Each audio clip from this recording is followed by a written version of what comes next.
Ini adalah caraku agar tetap fokus untuk melakukan aktivitas dalam jangka waktu yang lama dan di tempat yang sama. Aktivitas itu dapat berupa belajar, baca buku, ataupun melakukan aktivitas lainnya.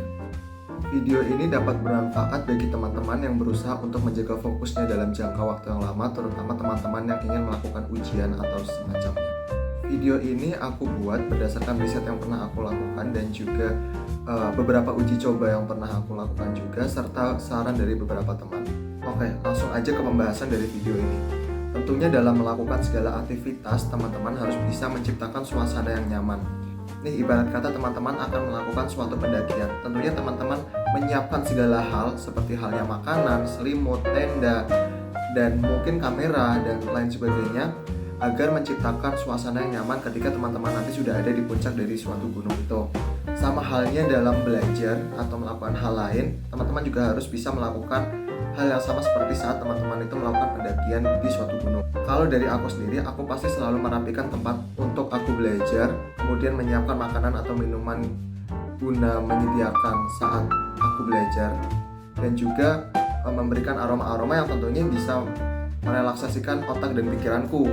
Nah, setelah teman-teman mampu menciptakan suasana yang nyaman tersebut, teman-teman harus bisa semaksimal mungkin menghindari distraksi selama belajar.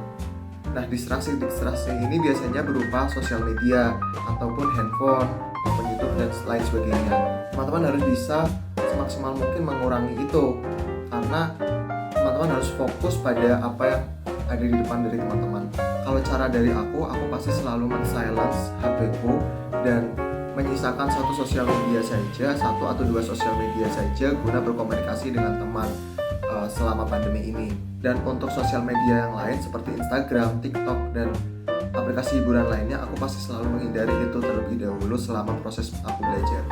Kenapa aku melakukan itu? Jadi ibarat kata teman-teman adalah seorang pelari maraton yang pasti apabila teman-teman seorang pelari maraton, pasti teman-teman berpikiran agar bagaimana caranya menjaga stamina teman-teman agar tetap ada gitu hingga garis finish. Nah, caranya adalah menghindari distraksi itu.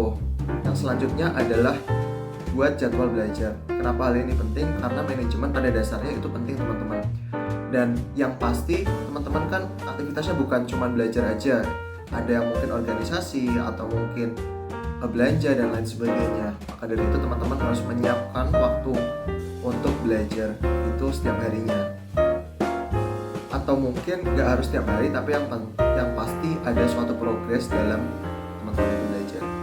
Nah, bicara soal buat jadwal, tentunya teman-teman harus punya target yang harus dicapai dalam setiap teman-teman itu belajar.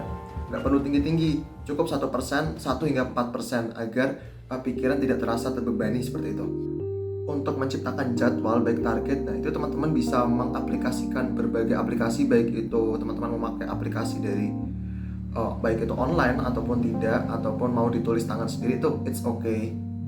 Dan itu bagaimana teman-teman memanagenya semaksimal mungkin seperti itu. Dan yang selanjutnya, dan ini mungkin bakal jadi yang terakhir, kalau dari aku selalu menghindari musik-musik berlirik. Kenapa aku selalu menghindari musik-musik berlirik dalam belajar?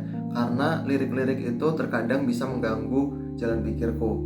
Nah, jalan pikir apa? Jalan pikir dalam fokus belajar. Mungkin cara terakhir ini tidak berlaku bagi teman-teman yang dia harus belajar dalam kondisi yang tenang dan hening. Nah, musik-musik tidak berlirik ini bisa seperti musik-musik yang dapat merelaksasikan pikiran, dan banyak kok di YouTube musik-musik untuk belajar seperti itu. Dan tipe-tipe musik seperti itu lebih aku sarankan untuk digunakan dalam proses belajar daripada menggunakan musik-musik berlirik. Nah, demikianlah tips-tips belajar dan cara fokus melakukan aktivitas dalam waktu yang lama dan di tempat yang sama. Dan mungkin masih banyak kekurangan dari video ini, dan apabila sekiranya teman-teman jauh lebih tahu soal bagaimana menjaga fokus, bisa tulis di kolom komentar di bawah. It's okay. Dan kalau misalkan teman-teman mau mengkritik aku, it's okay juga, berikan komentar. Dan apabila teman-teman menyukai tipe-tipe video seperti ini, jangan lupa like, share, dan subscribe. See you di next video.